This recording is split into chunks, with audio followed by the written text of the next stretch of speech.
ABC ये कत्ले कर क्यों रहा था। हद तो तब होती है जब कुछ समय के बाद एबीसी खुद को पुलिस के हवाले कर देता है और वो खुद को पागल बता रहा था। पॉयरॉय नोटिस करता है कि एबीसी के पास सेकंड कत्ल यानी बेक्स हिल वाले कत्ल का एलिबाई भी है।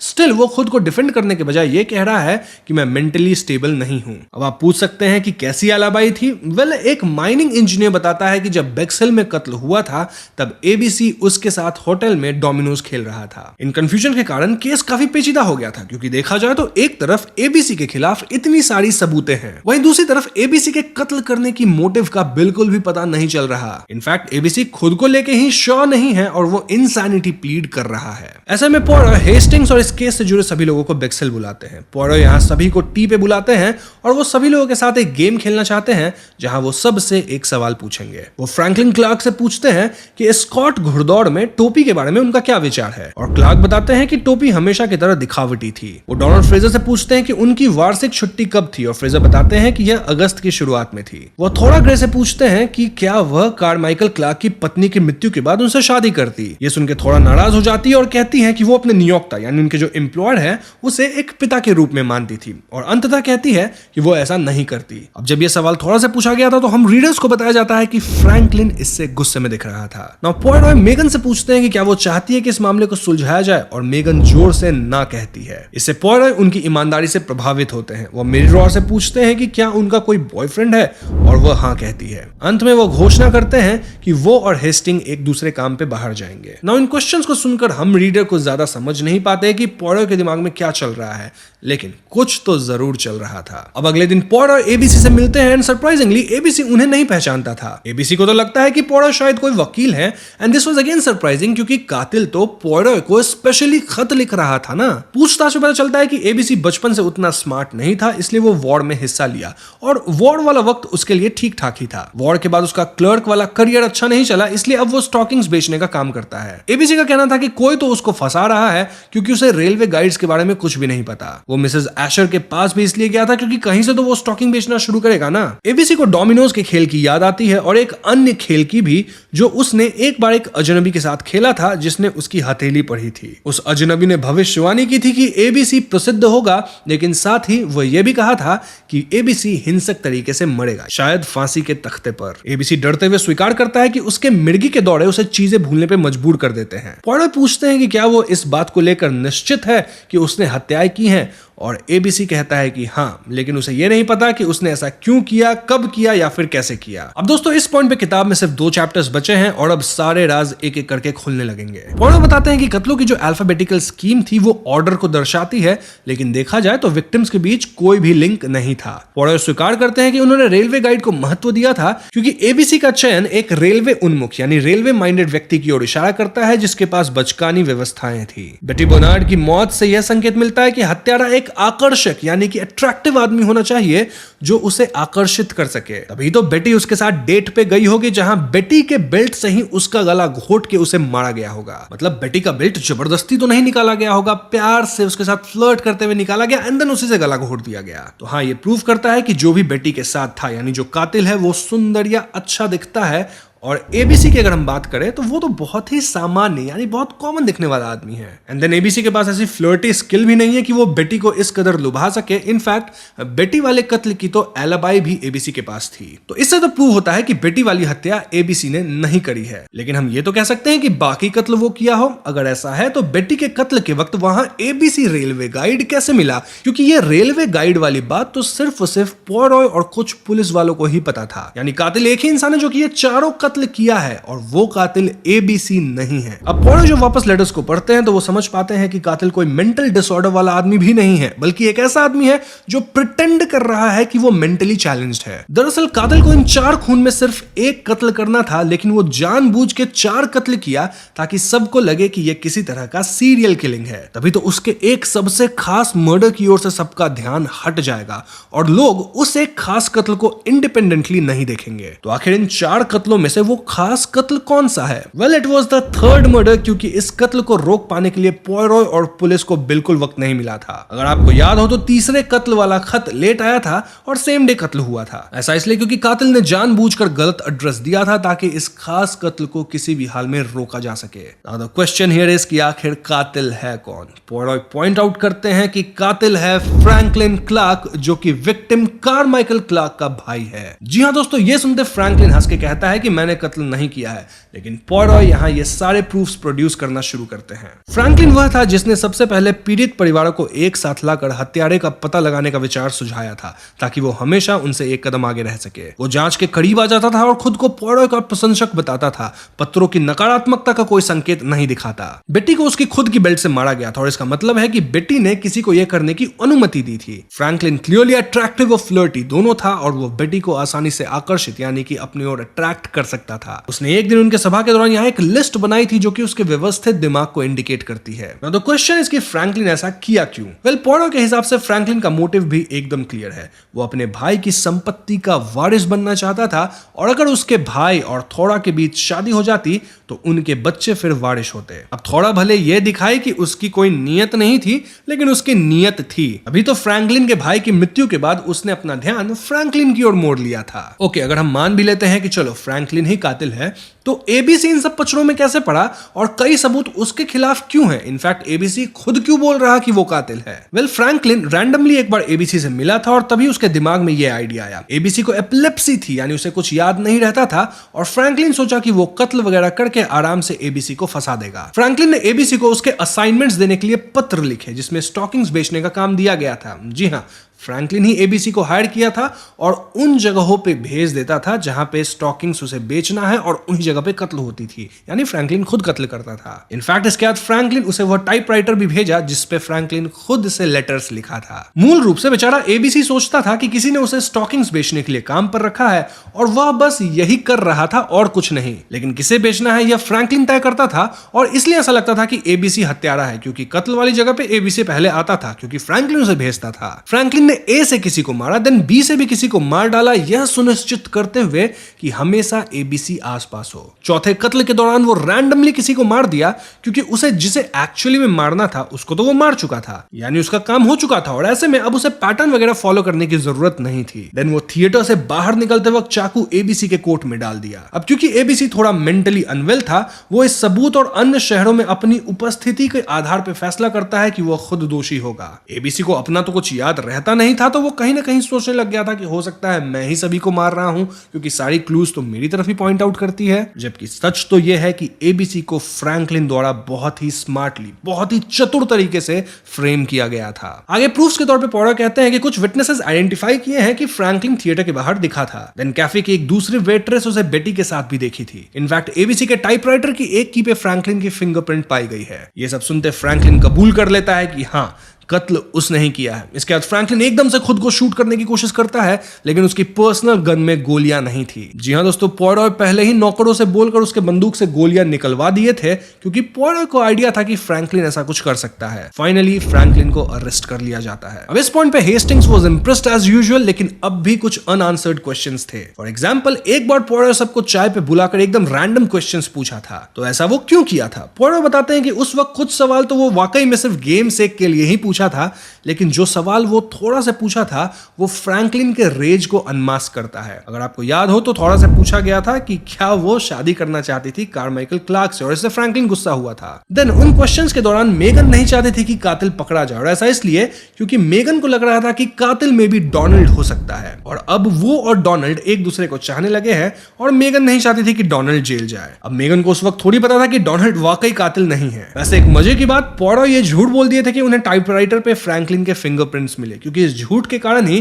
फ्रैंकलिन झट से कबूल कर लिया कि हाँ वही कातिल है। तो finally the case was solved और सबसे अच्छी बात यह है कि एबीसी यानी अलेक्जेंडर बोनापार्ट कस्ट, जो कि गुनहगार नहीं था, वो भी बच गया। इस केस के बाद एबीसी फेमस हो गया था और सभी उसके इंटरव्यू लेना चाहते थे। यहीं पे एबीसी मर्डर्स नॉवेल खत्म हो जाती है। कहानी के शुरुआत में ही हमें 8 कैरेक्टर से इंट्रोड्यूस किया जाता है और ये सभी मिस्टीरियस सोल्जर आइलैंड के लिए ट्रैवल कर रहे थे। ये आइलैंड डेवन कोस्ट के पास था और आजकल काफी सुर्खियों में रहता था क्योंकि सभी लोग इस आइलैंड को लेके अलग अलग कहानियां बना रहे थे। ऐसा कहा जा रहा था कि इनिशियली इस आइलैंड को कोई मिलियनेयर खरीदा था लेकिन फिर वो इसे बेच दिया। Coming to those 8 characters, well पहले कैरेक्टर का नाम है जस्टिस वॉरग्रेव, जो कि अपने फर्स्ट क्लास कैरेज में सोल्जर आइलैंड के लिए ट्रैवल कर रहे थे। जस्टिस वॉरग्रेव को एक मिला था जो कि उनके एक पुराने दोस्त का था और उसी दोस्त ने इन्हें इस आइलैंड पे इनवाइट किया था। अब हालांकि ये खत कितनी वैध थी ये कोई नहीं कह सकता, लेकिन खत में लिखा था कि एक अनजान मिलियनेयर जिसका नाम मिस्टर ओवन है वो इस आइलैंड पे एक मैंशन खरीदा है और इसीलिए जस्टिस वॉरग्रेव का दोस्त उन्हें इस मैंशन पे बुला रहा था टू कैच अप। अब दूसरी कैरेक्टर जो इस आइलैंड पे जा रही थी उनका नाम है वेरा क्लेथॉन। वेरा एक 3rd क्लास कैरेज में जा रही थी जहां उनके साथ 5 और यात्री थे। वेरा को इस आइलैंड पे उना नैन्सी ओवन यानी UNO इनवाइट की थी ताकि वेरा एज सेक्रेटरी काम कर सके।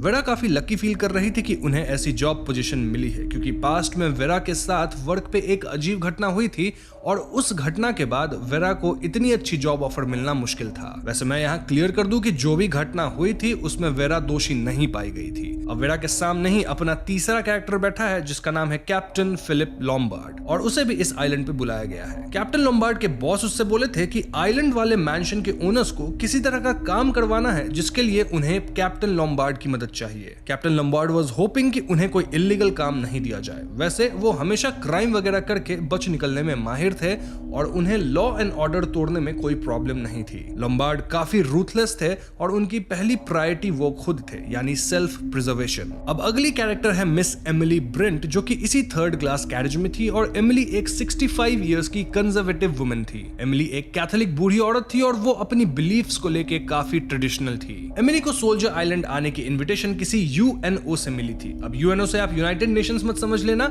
ये वही UNO है जो कि जस्ट मैं पहले बताया था, किसी के नाम के इनिशियल्स। UNO का कहना है कि वो एमिली से कुछ साल पहले एक गेस्ट हाउस में मिली थी और हालांकि एमिली को इस मुलाकात के बारे में कुछ याद नहीं है, स्टिल वो आइलैंड जा रही है क्योंकि शी इज होपिंग कि उसे किसी तरह का जॉब ऑफर किया जाएगा। अगला कैरेक्टर है जनरल मैकआर्थर और उसे अपना इन्विटेशन मिस्टर ओवन से मिला था। मिस्टर ओवन जनरल मैकआर्थर को खत में बताए थे कि वो जनरल के किसी मिलिट्री दोस्त के फ्रेंड हैं और आइलैंड पे सभी मिलिट्री वाले कैचअप करेंगे। यहाँ जनरल को ऐसा लग रहा था कि लोग उन्हें अवॉइड कर रहे हैं क्योंकि 30 साल पहले जनरल से जुड़ी कुछ तो रूमर फैली थी। जो भी हो, जनरल वाज हैप्पी कि उन्हें इनवाइट किया गया है, वो भी एक मिलिट्री कैचअप में। अब अगले कैरेक्टर हैं डॉक्टर आर्मस्ट्रांग जो कि एक यंग सक्सेसफुल डॉक्टर है और वो ड्राइव करके इस आइलैंड पे जा रहे हैं। डॉक्टर आर्मस्ट्रांग को कोई तो इंसान ये बोल के आइलैंड बुलाया था कि उसकी बीवी बीमार है और उन्हें डॉक्टर की जरूरत है, तो उस अनजान आदमी के बीवी को ट्रीट करने के लिए डॉक्टर को अच्छे पैसे मिलने वाले थे। यहाँ डॉक्टर आर्मस्ट्रांग सोच रहे होते हैं कि वो लकी है कि he got out of something bad जो कि 15 साल पहले हुआ था। नाउ एंथनी मास्टन नामक यंग इंसान भी ड्राइव करके इस आइलैंड पे जा रहा है और उसे ओवेंस ने इनवाइट करा है। ऑल्दो एंथनी को पता ही नहीं कि ये ओवेंस है कौन। एंथनी तो बस यहाँ मस्ती करने जा रहा था इस होप में कि आइलैंड पे दारू होगा और लड़कियां भी होंगी। एंथनी ऐसी ही जिंदगी जीता था जहां वो सिर्फ पार्टीज वगैरह करता रहता था। नाउ हमारा फाइनल कैरेक्टर है विलियम बलोर जो कि एक कैरेज में ट्रैवल कर रहा है टू द आइलैंड और वो एक प्राइवेट डिटेक्टिव है। बलोर को यहाँ ये बोल के बुलाया गया है कि उसे सभी लोगों पे नजर रखना है और इसके लिए उसे ठीक ठाक पैसे मिलेंगे। तो सभी लोकेशन पे पहुंचते हैं जहां से फ्रेड नामक सेलर बारी बारी से सबको बोट से आइलैंड पहुंचाता है। बातचीत से पता चलता है कि फ्रेड भी इस आइलैंड के owner mister and Mrs oven से नहीं मिला है और ये आइलैंड मेन लैंड से काफी दूर है, यानी food supplies and other things के लिए किसी को रोज बोट से आइलैंड तक आना होगा। तो जब सभी आइलैंड पहुंच जाते हैं तो इनकी मुलाकात वहां मिस्टर एंड मिसेस रॉजर्स से होती है जो कि यहाँ पे एज हाउसकीपर अपॉइंट किए गए थे बाय ओनर ओवेंस। हम जान पाते हैं कि मिस्टर एंड मिसेस रॉजर्स भी आज तक ओवेंस से नहीं मिले हैं and this was very odd for everyone. खैर सभी अपने अलॉटेड रूम्स में जाते हैं और यहाँ वेरा को अपने कमरे में एक नर्सरी राइम हैंगिंग दिखती है और ये राइम 10 सोल्जर बॉयज की थी। जिन्हें नहीं पता उन्हें मैं बता दूं कि 10 सोल्जर बॉयज ऐसी पोएम है जिसमें 10 सोल्जर बॉयज अलग अलग तरीके से मरते हैं and then there were none. फिलहाल स्क्रीन पे आपको वो राइम दिख रही होगी जिसे आप पॉज करके पढ़ सकते हैं। ध्यान रहे कि अभी आइलैंड पे 8 गेस्ट्स के साथ साथ 2 केयर टेकर्स भी हैं, यानी कुल मिलाकर 10 लोग। खैर तो कुछ देर बाद सभी गेस्ट्स बढ़िया डिनर करते हैं और वो नोटिस करते हैं कि टेबल पे 10 ग्लास सोल्जर फिगरीन्स रखे हुए थे टू रिप्रेजेंट सोल्जर आइलैंड। सभी सोच रहे थे कि अब तक यहाँ के owner mister and Mrs Owens इनसे मिलने क्यों नहीं आए,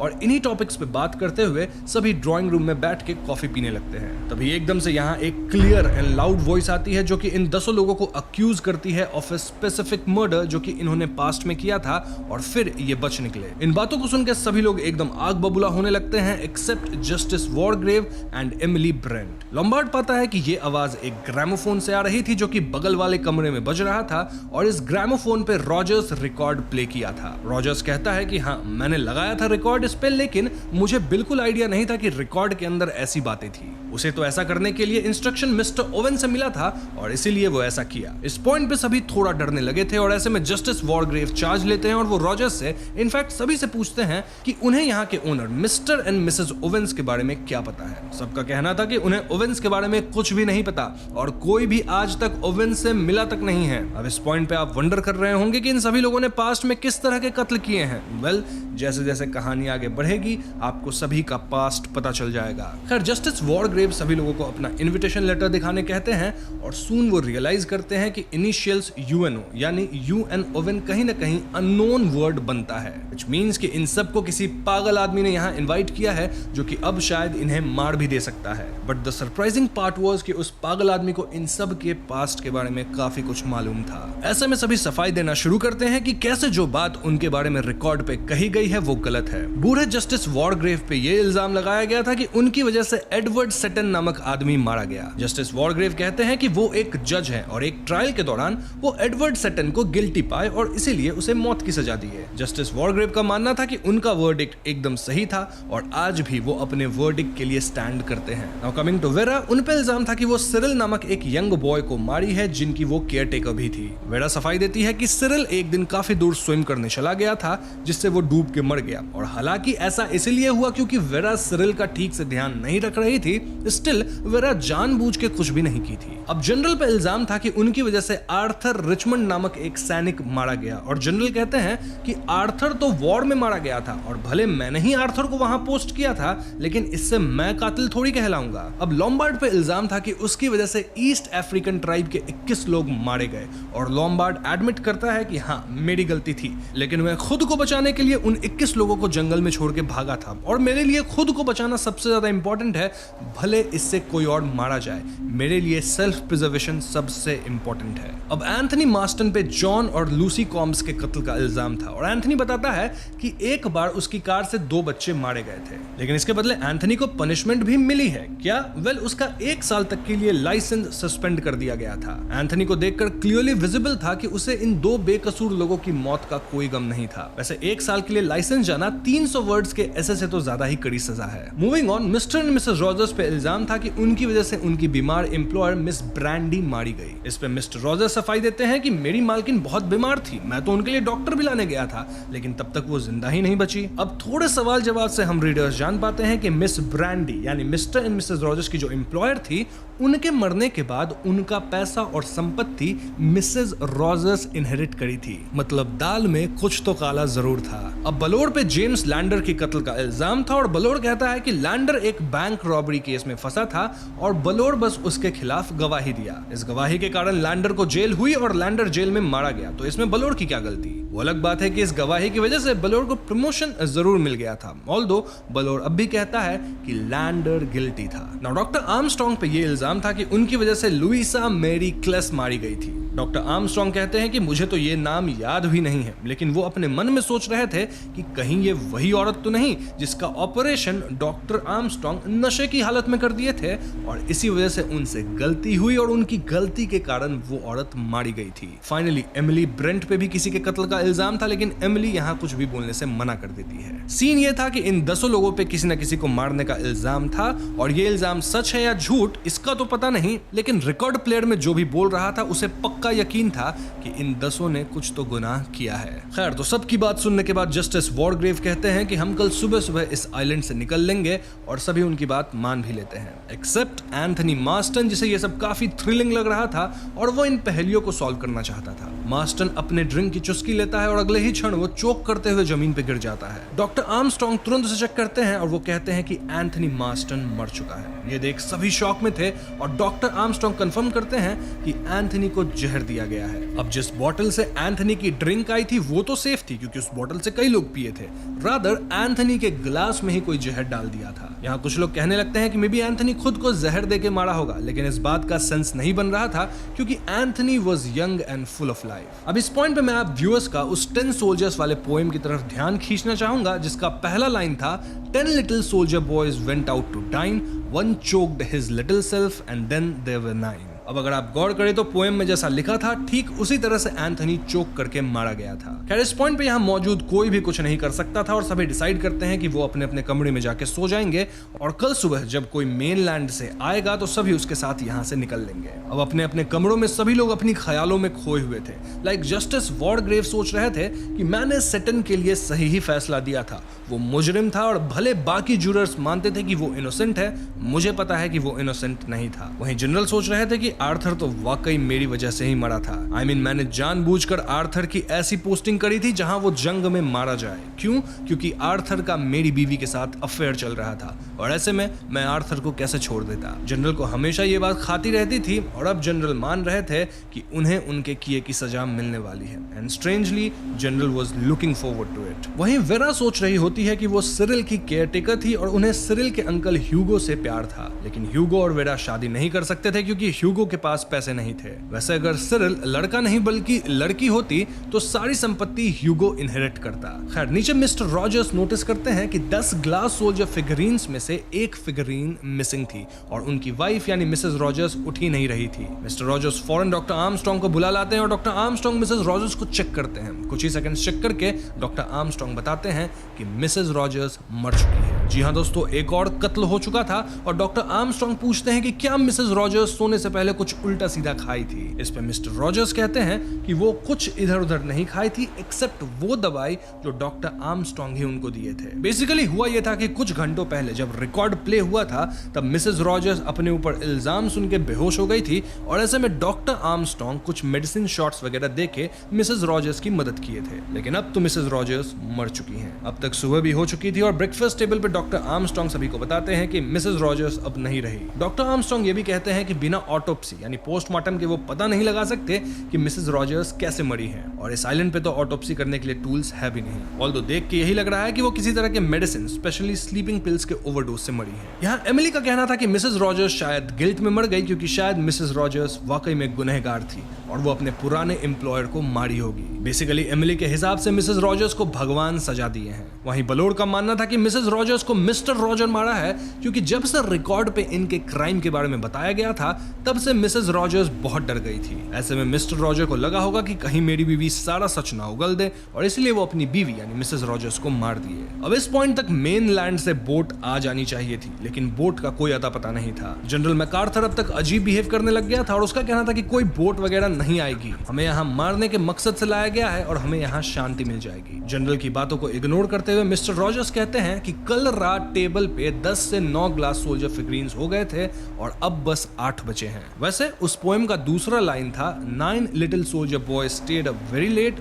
one overslept himself and then there were 8। देखा जाए तो मिसेस रॉजर्स वाकई नींद में ही मारी गई, यानी जैसा पोएम में लिखा था ठीक वैसा ही हुआ। खैर इसके बाद वेरा और एमिली ब्रेंट आपस में बात कर रही होती हैं जहां एमिली अपने केस के बारे में उसे बताती है। एमिली का कहना था कि उस पे बियाट्रिस टेलर को मारने का इल्जाम लगा है जबकि वो ऐसा कुछ नहीं की है। एमिली के हिसाब से बियाट्रिस एक अच्छी लड़की नहीं थी और वो एमिली के आंखों में धूल झोंक रही थी। एमिली जो कि काफी कंजर्वेटिव माइंडसेट की थी, उसे लगता था कि बियाट्रिस एक सिंपल और अच्छी लड़की है, लेकिन बियाट्रिस तो लूज मोरल्स वाली लड़की निकली। इनफैक्ट बियाट्रिस प्रेग्नेंट हो गई थी और ऐसे में एमिली उसे घर से बाहर निकाल दी। अब क्योंकि बियाट्रिस ऑलरेडी अशेम्ड थी और उसके पास जाने के लिए कोई और जगह नहीं थी, वो नदी में खुद को डुबा ली। एमिली का कहना था कि ऐसे में मैं कातिल कैसे हुई, बियाट्रिस के कुकर्मों ने ही उसे मरने पे मजबूर किया और मुझे इस बात का कोई गम भी नहीं है। अब एमिली की इन बातों को सुनकर वेरा समझ चुकी थी कि ये औरत कुछ ज्यादा ही बेकार ख्यालात की है और वेरा अब एमिली को एक भयानक औरत के रूप में देख रही थी। अब इस पॉइंट तक बचे हुए 8 लोग डिस्कवर कर लिए थे कि दोनों कत्लें उस राइम या पोएम के हिसाब से हुई है, विच मींस कि ये सब एक एक करके मरेंगे। इनफैक्ट ये लोग इस आइलैंड पे ट्रैप हो चुके हैं और जो भी ये ओवेंस है वो इन्हें मारना चाहता है। ऐसे में लोम्बार्ड और डॉक्टर आर्मस्ट्रांग पूरे आइलैंड को सर्च करने की ठान लेते हैं क्योंकि शायद ये ओवेन इसी आइलैंड पे कहीं छुपा होगा। इस सर्च में वो जनरल को शामिल नहीं करते क्योंकि जनरल मेंटली स्टेबल नहीं दिख रहा था, और वो जस्टिस वॉरग्रेव को भी शामिल नहीं करते क्योंकि वो काफी बूढ़े थे और इनएक्टिव थे। अब सर्च से पहले बलोड पूछता है कि क्या यहाँ किसी के पास रिवॉल्वर है, और लोम्बार्ड कहता है कि हाँ मेरे पास है। इस पे बलोड का शक लोम्बार्ड पे जाता है क्योंकि लोम्बार्ड आइलैंड पे रिवॉल्वर लेके क्यों आया। वहीं लोम्बार्ड का कहना था कि मैं हर जगह रिवॉल्वर लेके ही चलता हूँ। तो ये तीनों आइलैंड पे सर्च शुरू करते हैं और इन्हें ओशन के पास जनरल दिखते हैं जो कि अलग ही ट्रांस में थे। इट वाज क्लियर कि जनरल अपना मानसिक संतुलन खो चुके हैं। अब यहाँ जनरल की बात वेरा से होती है और जनरल का कहना था कि मैंने जानबूझकर आर्थर रिचमंड की पोस्टिंग वॉर वाले एरिया में की जिससे वो मारा गया। मैंने ऐसा इसलिए किया क्योंकि मैं अपनी पत्नी से प्यार करता था। वैसे आर्थर की मौत के बाद मेरी पत्नी पहले जैसी नहीं रही, वो आर्थर को मिस करती थी और कुछ समय बाद मेरी पत्नी भी मर गई। मुझे अपने कर्मों की सजा इस आइलैंड पे ही मिलेगी और कोई भी इस आइलैंड से जिंदा बच के नहीं निकल पाएगा। ये सब सुन के वेरा काफी डिस्टर्ब होती है और वो वापस मैंशन आती है। अब तक ब्लोड, डॉक्टर आर्मस्ट्रांग और लोम्बार्ड आइलैंड सर्च कर चुके थे और यहाँ छिपने की कोई जगह नहीं थी, ना ही उन्हें कोई मिला। इनफैक्ट मैंशन के अंदर भी इन्हें कोई अनजान इंसान नहीं मिलता एंड दिस मेंट कि कातिल इन्हीं बचे हुए 8 लोगों में से कोई एक है। ऐसे में सभी एक दूसरे को ब्लेम करने लगते हैं। लाइक ब्लोड का कहना था कि लोम्बार्ड कातिल है क्योंकि वो आइलैंड पे गन लेके आया है। वहीं कुछ लोगों का कहना था कि डॉक्टर आर्मस्ट्रांग दवा की गलत डोसेज दिए जिससे मिसेस रॉजर्स मारी गई, वगैरह वगैरह। तो इसी ब्लेम गेम के साथ लंच का टाइम होता है और सभी डाइनिंग रूम में आते हैं। जनरल अब तक मैंशन पे नहीं आए थे और जब जनरल को बुलाने डॉक्टर आर्मस्ट्रांग जाते हैं तो वो पाते हैं कि जनरल सी शोर के पास ही मर चुके थे। ब्लोड और आर्मस्ट्रांग फौरन उनके मृत शरीर को मैंशन पे लाते हैं और अब डाइनिंग रूम टेबल पे सिर्फ 7 ग्लास सोल्जर फिगरीन्स थे। Doctor Armstrong cause of death पता लगाते हैं। उनका कहना था कि कोई जनरल के सर पे पीछे से हमला करके उन्हें मारा है। इस पॉइंट पे जस्टिस वॉरग्रेव फिर से लीड लेते हैं और वो क्लियरली कहते हैं कि कातिल हम 7 में से ही कोई इंसान है। ऐसे में सभी खुद को डिफेंड करने लगते हैं, जैसे कि औरतें कहने लगती हैं कि लेडीज तो कत्ले करती ही नहीं हैं। वहीं एक ये भी पॉइंट उठता है कि professionals like doctors and justice भी कत्ल नहीं कर सकते। सभी अपना अपना एलाबाई देने लगते हैं, लेकिन इस पॉइंट तक किसी पे भी भरोसा नहीं किया जा सकता था, यानी सभी सस्पेक्ट्स थे। वेरा और लोम्बार्ड आपस में डिस्कस करने लगते हैं कि कातिल कौन हो सकता है। लोम्बार्ड का कहना था कि जस्टिस वॉरग्रेव कातिल हो सकते हैं क्योंकि अपनी पूरी जिंदगी वो जज रहे हैं और इससे उनका दिमाग थोड़ा खराब हो गया होगा। वो खुद को गॉड ही मानने लगे होंगे और इसलिए लोगों को मार रहे हैं। वहीं वेरा का कहना था कि कातिल शायद डॉक्टर आर्मस्ट्रांग है क्योंकि 3 में से 2 कत्ले तो पॉइजन या मेडिसिन ओवरडोज से हुई है और इस तरह से यूजुअली एक डॉक्टर ही किसी इंसान को मार सकता है। इनफैक्ट डॉक्टर आर्मस्ट्रांग ही जनरल को लाने गया था तो वही जनरल को उधर पीछे से हमला करके मार दिया होगा। ये सुनकर लोम्बार्ड भी सोचता है कि हाँ, वेरा के पॉइंट्स में दम तो है। अब वेरा और लोम्बार्ड की तरह ही मिस्टर रॉजर्स और बलोड भी आपस में अपनी थियरीज बना रहे थे। वहीं जस्टिस वॉरग्रेव और डॉक्टर आर्मस्ट्रांग भी अपनी थियरीज बना रहे थे। देखा जाए तो ना सिर्फ लोगों को एक दूसरे पे शक था बल्कि अब थोड़ी ग्रुपिज्म भी हमें देखने को मिल रही थी। अकेली थी तो सिर्फ एमिली, जिसका मानना था कि हम 7 में से कोई कातिल नहीं है बल्कि कातिल तो बियाट्रिस टेलर है जो कि उसकी विक्टिम थी। वो ये बात एक नोटबुक में भी लिखती है एंड दिस प्रूव्स कि एमिली को कहीं ना कहीं मन में गिल्ट था कि उसकी वजह से बियाट्रिस मारी गई थी। उन्हें शायद लगने लगा था कि ये सब सुपरनैचुरल है और बियाट्रिस की आत्मा अपना बदला ले रही है सुपरनैचुरल वेज में। खैर, शाम में सभी चाय पीने लिविंग रूम में आते हैं जब मिस्टर रॉजर्स बताते हैं कि एक बाथरूम का रेड कर्टन गायब हो गया है। ये सुन के सभी थोड़ा गंभीर हो जाते हैं और चाय पीने के बाद सभी अपने कमरे में जाके रूम को अंदर से लॉक कर लेते हैं। मिस्टर रॉजर्स यहाँ उन ग्लास सोल्जर फिगरीन्स को भी लॉक कर देता है ताकि जो भी कातिल है वो इनके साथ छेड़छाड़ ना कर सके। अगली सुबह लोम्बार्ड थोड़ी देर से उठता है और वो रियलाइज करता है कि आज उसे ब्रेकफास्ट के लिए मिस्टर रॉजर्स बुलाने नहीं आए। इसका एक ही मतलब हो सकता था कि कातिल मिस्टर रॉजर्स को मार दिया है और ऐसे में लोम्बार्ड फौरन सबको उठा के डाइनिंग रूम में लाता है। यहाँ ऑलरेडी ब्रेकफास्ट लगा हुआ था और वो सोल्जर फिगरीन्स अब टेबल पे थे जहाँ अब सिर्फ 6 सोल्जर्स थे। इसके कुछ ही देर बाद इन्हें मिस्टर रॉजर्स का मृत शरीर मैंशन के पास मिलता है जहाँ मिस्टर रॉजर्स खाना बनाने के लिए लकड़ी काटने गए थे। मिस्टर रॉजर्स को कुल्हाड़ी से मार के उनकी जान ली गई थी और अगर हम पोएम को रेफर करें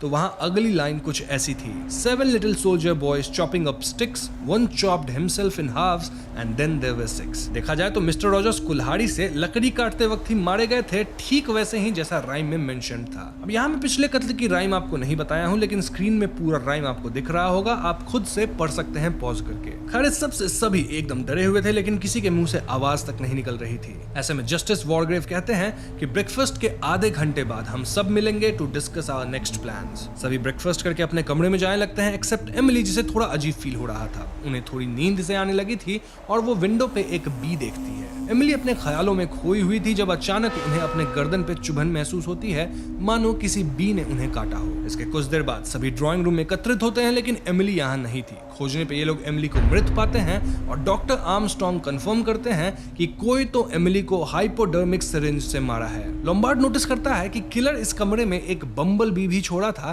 ताकि ये कत्ल भी राइम से मैच कर सके, क्योंकि राइम का अगला लाइन कुछ ऐसा था: 6 little soldier boys playing with a hive, a bumblebee stung one and then there were 5। यहाँ जस्टिस वॉर्डग्रेव तुरंत पूछते हैं कि घर में हाइपोडर्मिक सिरिंज आया कहां से, और डॉक्टर आर्मस्ट्रॉन्ग का कहना था कि मैं इसे लाया था क्योंकि डॉक्टर्स आमतौर पे ये लेके ट्रैवल करते हैं। डॉक्टर आर्मस्ट्रॉन्ग सभी को अपने कमरे पे अपना सिरिंज दिखाने ले जाते हैं, लेकिन उनका सिरिंज उनके बक्से से गायब था।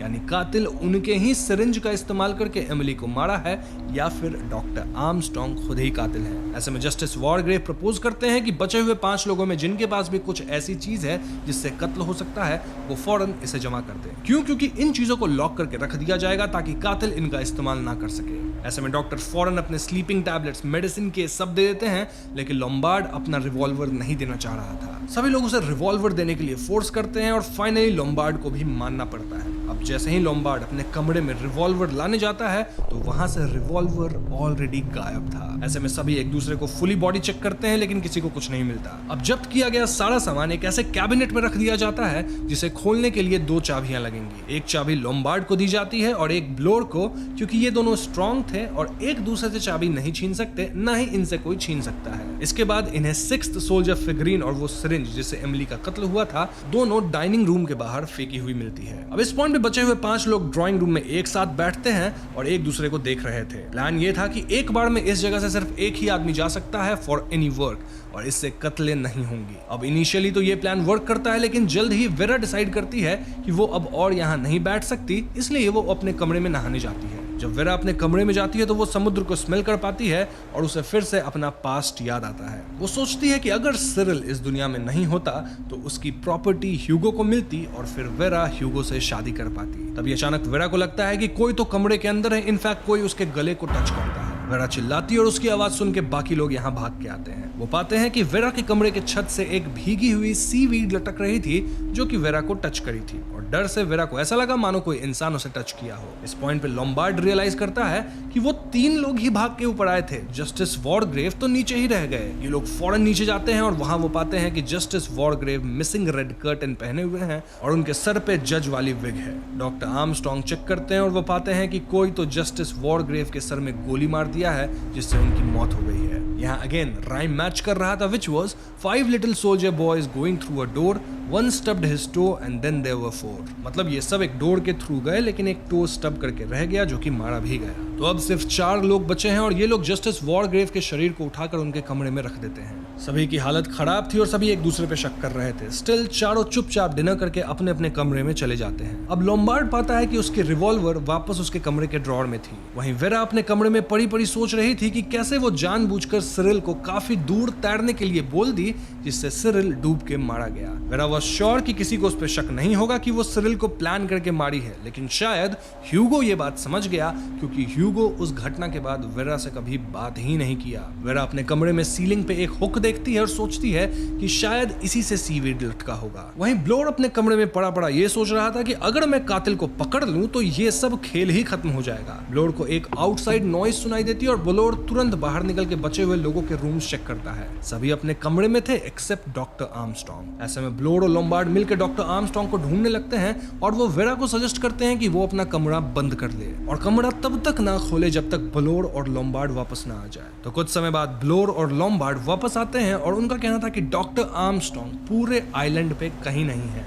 इनफैक्ट अब टेबल पे सिर्फ 3 सोल्जर बॉय फिगरिन्स दिख रहे थे। तो अब ये तीनों यानी ब्लोर, लोम्बार्ड और वेरा एक साथ किचन में ब्रेकफास्ट करते हैं और इनका मानना था कि डॉक्टर आर्मस्ट्रॉन्ग मर चुका है, तभी तो सिर्फ 3 सोल्जर फिगरिन्स बचे हैं। ऐसे में ब्लोर लोम्बार्ड को कातिल मानने लगता है क्योंकि लोम्बार्ड के पास रिवॉल्वर था। वेरा कहती है कि अगर हम राइम या फिर पोएम पे ध्यान दे तो राइम में कुछ ऐसा लिखा है, 4 little soldier boys going out to sea, a red herring swallowed one and then there were 3। Vera का मानना था कि डॉक्टर आर्मस्ट्रॉन्ग ही रेड हेरिंग है और वो मरा नहीं है बल्कि इसी आइलैंड पे कहीं छुपा हुआ है। अब जिन्हें नहीं पता उन्हें मैं बता दूं कि रेड हेरिंग का मतलब होता है एक मिसलीडिंग क्लू, यानी कुछ ऐसा जिससे लोगों को असली मुद्दे से भटकाया जा सके। तो मे बी डॉक्टर आर्मस्ट्रांग इन सबको भटका रहे थे और वही कातिल हैं। ऐसे में ये लोग फिर से आइलैंड खोजते हैं, लेकिन डॉक्टर आर्मस्ट्रांग का कोई अता पता नहीं था। तीनों डिसाइड करते हैं कि वो लोग अब बाहर ही रहेंगे एक दूसरे के सामने, ताकि आगे कुछ अनहोनी ना हो। खैर कुछ समय बीतता है और लंच टाइम आ जाता है, जब बलोड कहता है कि वो लंच करने अकेले मैंशन में जाएगा। वो वेरा और लोम्बार्ड को बाहर ही छोड़ के अंदर जाता है। बलोड के जाते लोम्बार्ड वेरा से कहता है कि हो ना हो बलोड ही कातिल है। वेरा कहती है कि मुझे तो लगता है कि कोई सुपरनैचुरल एंटिटी ऐसा कर रही है। इनकी बातचीत के दौरान वेरा काइंड ऑफ कन्फेस करती है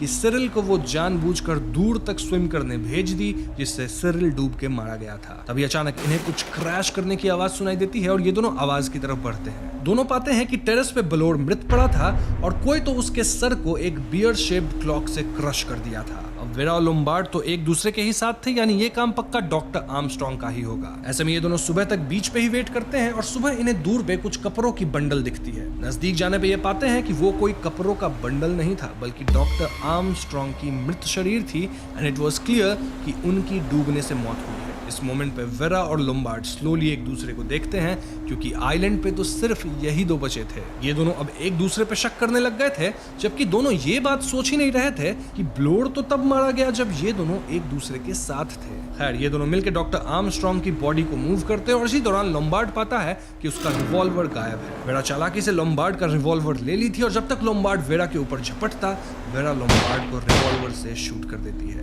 ये गोली सीधा लोम्बार्ड के दिल के आर पार हो जाती है, जिससे लोम्बार्ड वहीं पे मारा जाता है। अब इस आइलैंड पे वेरा अकेली बची थी और वो कंप्लीट शॉक में थी। वेरा इन इंसिडेंट से ट्रॉमेटाइज थी, लेकिन अब उसे मरने का डर नहीं था, क्योंकि वो आइलैंड पे अकेली थी। इससे यह भी प्रूव होता है कि वेरा भी कातिल नहीं थी। वो खाने के लिए मैंशन के अंदर जाती है और वहां डाइनिंग टेबल पे 3 सोल्जर बॉय फिगरेन्स थे। वेरा 2 को फेंक देती है और एक अपने हाथ में रख लेती है, डिपिक्टिंग कि वो बच गई। अब जब वो अपने कमरे में जाने लगती है तो उसे राइम की आखिरी लाइन याद आती है। वेरा को लगता है कि आखिरी लाइन थी, one little soldier boy left all alone, he got married and then there were none। लेकिन दोस्तों ये ओरिजिनल लाइन नहीं थी। ओरिजिनल लाइन क्या है, या तो आपने पढ़ लिया होगा पोएम देख के, या फिर मैं आगे बता ही दूंगा। वैसे यहाँ मैं पूरी राइम स्क्रीन पे दिखा ही रहा हूँ, तो जिन कत्लों को मैं राइम से मैच नहीं किया हूँ, आप खुद वीडियो पॉज करके उसे मैच कर सकते हैं। एनीवेज, वेरा को सडनली फील होता है कि घर में कोई और है और उसे ऐसा लगने लगा था कि शायद हुगो यहाँ उसका इंतजार कर रहा है उससे शादी करने के लिए। ध्यान रहे कि वेरा को लग रहा था कि लास्ट लाइन है he got married and then there were none। Vera फौरन अपने कमरे में जाती है, जहां हुक से एक नूज लटक रहा था और वहां एक चेयर भी था, एज इफ किसी ने फांसी लगाने का सेटअप किया हो। इस पॉइंट पे वेरा को पोएम की ओरिजिनल लाइन याद आ जाती है और उसे लगता है कि हुगो शायद ऐसा ही चाहता है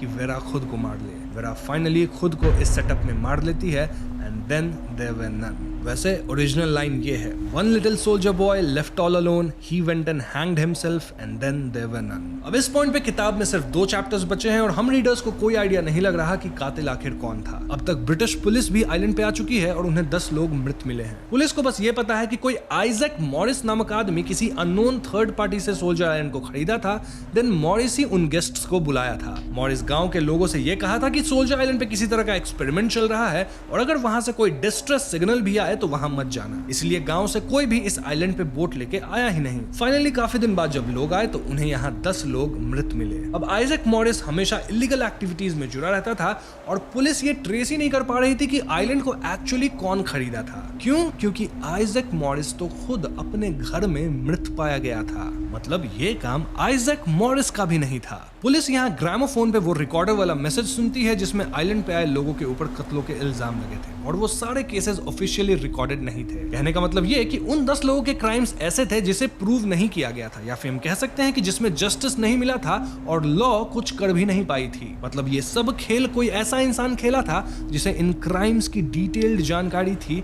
और वो जस्टिस सर्व करना चाहता था। पुलिस को यहाँ वेरा, एमिली और ब्लोड की डायरी एंट्रीज भी मिलती हैं, लेकिन इन एंट्रीज से भी कुछ जज नहीं किया जा सकता था। सबसे अजीब बात तो ये थी कि जिस चेयर पे खड़ी होकर वेरा अंत में अपनी जान दी थी वो चेयर वॉल से टिकी हुई थी। इसका मतलब ये कि जब वेरा मरी थी उसके बाद भी कोई तो इस आइलैंड पे जिंदा था, तभी तो वो चेयर को वॉल से टिका दिया। लेकिन यहाँ तो पुलिस को 10 लोगों की लाश मिली थी। अब हो सकता है कि कोई यहाँ 11th पर्सन हो, राइट?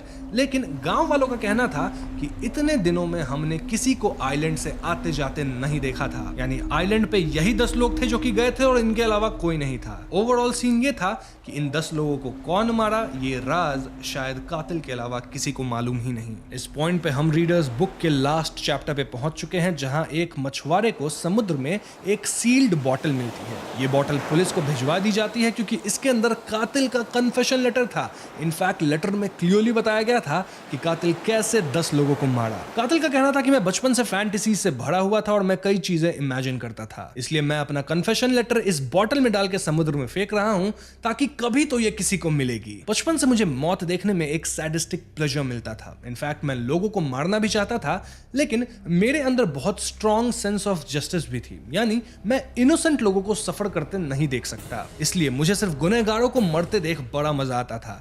तभी तो मैं लीगल प्रोफेशन ज्वाइन किया। जब भी मैं गुनहगारों को सजा सुनाता मुझे उन्हें तड़पते देख बहुत मजा आता था। लेकिन कुछ समय बाद मुझे एहसास हुआ कि सिर्फ क्रिमिनल को डेथ सेंटेंस देना काफी नहीं है, मुझे खुद अपनी हाथों से भी उन्हें मारना है। मेरे किए कत्ल एक आर्ट की तरह है और मैं थिएट्रिकल वे में लोगों को मारना चाहता था। लेकिन ऑफ कोर्स मैं इनोसेंट लोगों को नहीं मार सकता ना, इसलिए मैंने ऐसे लोगों को चुना जो क्रिमिनल्स तो थे लेकिन वो कानून के हाथों से बच निकले थे। मैं जस्टिस वॉरग्रेव उन चुने गए लोगों को अपने हाथों से मारना चाहता था। जी हाँ दोस्तों, इस पॉइंट पे क्लियर होता है कि कातिल जस्टिस वॉरग्रेव थे, लेकिन आखिर वो ये पुल ऑफ कैसे किए? उनकी लाश भी तो पुलिस को आइलैंड पे मिली थी ना। मोरओवर वो अपने विक्टिम्स को किस आधार पे चुने थे? वेल, इस लेटर में डॉक्टर वॉरग्रेव बताते हैं कि एक डॉक्टर के साथ बातचीत के दौरान उन्हें प्रेरणा मिली जिसने उन हत्याओं की संख्या का उल्लेख किया था जो कानून द्वारा दंडनीय नहीं होने के कारण रडार के नीचे से गुजर जाती हैं। डॉक्टर उसे अपने मरीज की कहानी सुनाते हैं जिनके देखभाल करता मिस्टर और मिसेस रॉजर्स थे। डॉक्टर को संदेह था कि उन्होंने अपनी मालकिन को दवा नहीं दी जिससे उनकी मौत हो गई। जस्टिस वॉरग्रेव लिखते हैं कि उन्होंने फिर अपने विक्टिम्स को उन लोगों का चयन करके एकत्रित करना शुरू किया जिन्होंने ऐसे हत्या की थी जो कानून के पकड़ से बाहर थी। अब क्योंकि वो एक जज थे, उनका एक बड़ा नेटवर्क था और उन्होंने वर्षों के दौरान अपने विक्टिम्स का चयन करना शुरू किया। एंथनी और ब्लॉर का केस तो जनता के बीच खुलेआम एकदम पब्लिक था, सभी लोग इसे जानते थे, तो इसीलिए जस्टिस वॉरग्रेव ने इन दोनों को चुना। नाउ एक नर्स ने अस्पताल में उन्हें एक बार एक यात्रा के दौरान डॉक्टर आर्मस्ट्रॉन्ग के मामले के बारे में बताया था। जाहिर है नाम का उल्लेख नहीं किया था, लेकिन उन्होंने और जानकारी इकट्ठा की और ऐसे डॉक्टर आर्मस्ट्रॉन्ग चुने गए। अब एक क्लब में सैन्य साथियों के बीच बातचीत से जनरल मैकार्थर के बारे में उन्हें पता चला। उन्होंने उसी गांव की एक महिला से एमिली ब्रेंट के बारे में सुना। अमेज़न से हाल ही में आए एक आदमी ने लोम्बार्ड की गतिविधियां के बारे में बताया। अपने अंतिम मेहमान को उन्होंने तब पाया जब वो ह्यूगो हैमिल्टन नाम के एक युवक से मिले। ह्यूगो दुखी और नशे में था, इसलिए उसने जस्टिस वॉरग्रेव के साथ साझा किया कि वह एक ऐसी महिला से प्रेम करता था जो बाद में एक हत्यारी निकली। जस्टिस वॉरग्रेव लिखते हैं कि वो फौरन वेरा नामक महिला को ढूंढ निकाले। उनका अंतिम शिकार एक मॉरिस नामक व्यक्ति था जो कि एक ड्रग डीलर था और उसने उनके एक दोस्त की बेटी को ऐसा ड्रग्स बेचा जिसे खा लेने के बाद वो खुद को मार ली। मॉरिस ने सोल्जर आइलैंड के लिए व्यवस्था की थी, जिसके बाद जस्टिस वॉरग्रेव ने उसे उसकी इंडाइजेशन के लिए दवाई दी, लेकिन वास्तव में वो दवा नहीं बल्कि जहर था। तो इस प्रकार जस्टिस वॉरग्रेव ने 9 लोगों को मारा, साथ ही एक मॉरिस नामक आदमी को भी मारा, तो कुल मिलाकर 10 हत्याएं कर दी उन्होंने। जस्टिस वॉरग्रेव बताते हैं कि उन्होंने अपनी हत्याओं का क्रम कैसे तय किया। यह इस पर आधारित था कि ये क्रिमिनल्स अपने द्वारा किए गए अपराध के लिए कितने जिम्मेदार और निर्दयी थे। एंथनी की हत्या एक सड़क दुर्घटना थी और वह लापरवाह था। वॉरग्रेव एंथनी के खाली गिलास में साइनाइड तब डाल दिए जब सभी ग्रामोफोन की आवाज से विचलित हो गए थे। अगली हत्या मिसेस रॉजर्स की थी, जिन्होंने अपने पति के दबाव के कारण अपराध किया था, इसलिए वो उसके गिलास में बहुत ज्यादा नींद की गोलियां मिला दिए जिससे वो नींद में ही चल बसी। वो आगे लिखते हैं कि जनरल मैकार्थर तो पहले से ही खोए हुए थे और अपने डेथ को एक्सेप्ट कर लिए थे और उन्होंने तब कुछ भी नहीं सुना जब उन पे जस्टिस वॉरग्रेव पीछे से वार किए। वो अलग बात है कि जस्टिस वॉरग्रेव को वहां बहुत ही सावधानी से जाना पड़ा था क्योंकि वह छत से सही समय देखने की प्रतीक्षा कर रहे थे जब उन्हें वहां जाते कोई न देखे। अब इस पॉइंट पे जस्टिस वॉरग्रेव को एक पार्टनर चाहिए था और उन्होंने नर्वस डॉक्टर आर्मस्ट्रॉन्ग को चुना जो उन पर विश्वास करते थे क्योंकि वो दोनों प्रोफेशनल्स थे। साथ ही देखा जाए तो डॉक्टर आर्मस्ट्रॉन्ग पे सभी लोग शक कर रहे थे सबसे ज्यादा, तो अगर जस्टिस वॉरग्रेव उनके साथ है तो ऑब्वियसली नर्वस डॉक्टर आर्मस्ट्रॉन्ग भी उनके साथ होंगे। वॉरग्रेव डॉक्टर आर्मस्ट्रॉन्ग को भरोसा दिला देते हैं कि कातिल और कोई नहीं बल्कि लोम्बार्ड है। फिर अगली सुबह जस्टिस वॉरग्रेव मिस्टर रॉजर्स को तब मारे जब रॉजर्स लकड़ी काट रहे थे। फिर वो रॉजर्स की चाबी ले लिए जहां से वो वापस उन 10 सोल्जर फिगरीन्स को निकाल पाए। वैसे इस खोजबीन के दौरान वॉरग्रेव लॉम्बार्ड के कमरे में भी गलती से चले गए थे जहां उन्हें लॉम्बार्ड का रिवॉल्वर मिल गया था। आगे उन्होंने ब्रेंट की कॉफी में अपनी घातक नींद की गोली की आखिरी खुराक मिला दी जिससे वो चक्कर में आ गई। बाद में उनके लिए साइनाइड को उनके शरीर में इंजेक्ट करना आसान हो गया। इस पॉइंट तक जस्टिस वॉरग्रेव ने साइनाइड और घातक नींद की गोली को खत्म कर दिया था। उन्होंने रिवॉल्वर को फूड स्टोरेज सेक्शन में छिपा दिया था जहां कोई खोजा ही नहीं। अब यहां आता है असली ट्विस्ट जब जस्टिस वॉरग्रेव डॉक्टर आर्मस्ट्रॉन्ग को यह भरोसा दिलाते हैं कि अगर वो अपनी डेथ को फेक करे तो फिर वो आसानी से पूरे घर में कातिल को घूम घूम के खोज सकते हैं। कहने का मतलब ये है कि जब जस्टिस वॉरग्रेव मृत पाए गए थे तब डॉक्टर आर्मस्ट्रॉन्ग ही उन्हें डेड डिक्लेयर किए थे, लेकिन आर्मस्ट्रॉन्ग वॉरग्रेव के बहकावे में झूठ बोले थे। उस टाइम तक वॉरग्रेव जिंदा थे और वो आधी रात को डॉक्टर आर्मस्ट्रॉन्ग से मिलने की योजना बनाते हैं। वहां वो डॉक्टर आर्मस्ट्रॉन्ग को पत्थरों से धक्का देके मार दिए। उन्होंने रिवॉल्वर भी वापस रख दिया। इसके बाद वो अपने कमरे में वापस गए और फिर से मृत होने का नाटक किए। अब उनके आने जाने से ब्लोर उनके कदमों की आहट सुन लिया था और तभी वो सभी कमरों की जांच करना शुरू किया था। लेकिन जाहिर सी बात है ब्लोर सिर्फ उन्हीं लोगों का कमरा जांच किया जो लोग जीवित थे और इस जांच से ये पता चला कि डॉक्टर आर्मस्ट्रॉन्ग गायब है। वॉरग्रेव लिखते हैं कि उन्होंने ब्लोर, लॉम्बार्ड और वेरा को घर की खिड़कियों से देखा। जब ब्लोर घर की ओर आया तो उन्होंने बियर घड़ी से उसे मार दिया। इसके बाद उन्होंने वेरा को लॉम्बार्ड को गोली मारते हुए देखा और वह खुश थे कि उन्होंने वेरा का सही आकलन किया था। आगे फिर वो एक साइकोलॉजिकल एक्सपेरिमेंट किए जिसके बारे में वो एकदम श्योर नहीं थे। मतलब वो ऐसा सेटअप बनाए जिससे वेरा गिल्ट में खुद की जान ले ले और वेरा ऐसा ही की। जस्टिस वॉरग्रेव लिखते हैं कि हर आर्टिस्ट की तरह उन्हें भी अपने इस वर्क ऑफ आर्ट के लिए रिकॉग्निशन चाहिए, लेकिन उन्हें लगता नहीं कि कोई ये केस सॉल्व कर पाएगा। वैसे वो 3 क्लूज छोड़ रहे हैं ताकि पुलिस पता कर सके कि कातिल कौन है। पहला क्लू ये है कि 10 गेस्ट्स में से वो एकमात्र ऐसे गेस्ट थे जिनका बताया गया क्राइम रियल नहीं था, मतलब उनका विक्टिम एडवर्ड सेटन एक्चुअली में गिल्टी था। दूसरा क्लू ये है कि वो जो नर्सरी राइम थी वो रेड हेरिंग की बात करती है, वो भी डॉक्टर आर्मस्ट्रॉन्ग की मौत वाले टर्न पे। और अगर डॉक्टर आर्मस्ट्रॉन्ग की मौत को ठीक से जांचा जाए तो पता लग जाएगा कि वहां कुछ तो गड़बड़ था। और तीसरा क्लू कि उनके सर में जो बुलेट होल है वो केन को सिंबलाइज करता है। केन कौन? वेल, केन पहला कातिल था in the book of genesis. अब आप पूछ सकते हैं कि सबको मारने के बाद जस्टिस वॉरग्रेव भी कैसे मृत पाए गए? वेल, वो ऑलरेडी एक ऐसी बीमारी से जूझ रहे थे जिससे उनकी मौत निश्चित थी, इसलिए मरने से पहले वो एक खूनी खेल खेलना चाहते थे क्योंकि उन्हें कत्ल करना पसंद था। वॉरग्रेव ये कन्फेशन लेटर बॉटल में डाल के समुद्र में फेंक देते हैं, जिसके बाद वो बेड पे लेट जाते हैं और रिवॉल्वर को एक इलास्टिक बैंड से इस तरह रिग करते हैं कि गोली पीछे से उनके सर पे लगती है और उन्हें रिवॉल्वर को टच भी नहीं करना पड़ा। ध्यान रहे कि वॉरग्रेव की फेक मौत सर पे गोली लगने से हुई थी और यहाँ के लोग अपनी डायरीज में वैसे ही एंट्रीज लिखे भी थे। पुलिस को भी जस्टिस वॉरग्रेव की लाश ऐसी ही हालतों में मिली थी, तो उन्हें लगा वॉरग्रेव भी एक विक्टिम ही है। तो ओवरऑल ये सब कुछ जस्टिस वॉरग्रेव द्वारा प्लान था और इन द एंड वो खुद को भी खत्म कर लिए और इससे पुलिस को कभी पता ही नहीं लगा कि कातिल कौन था। ऑल्दो अब जब उन्हें कन्फेशन लेटर मिल गया है तो सबको पता चल जाता है कि कातिल जस्टिस वॉरग्रेव थे। यहीं पे and then there were none की कहानी भी खत्म हो जाती है।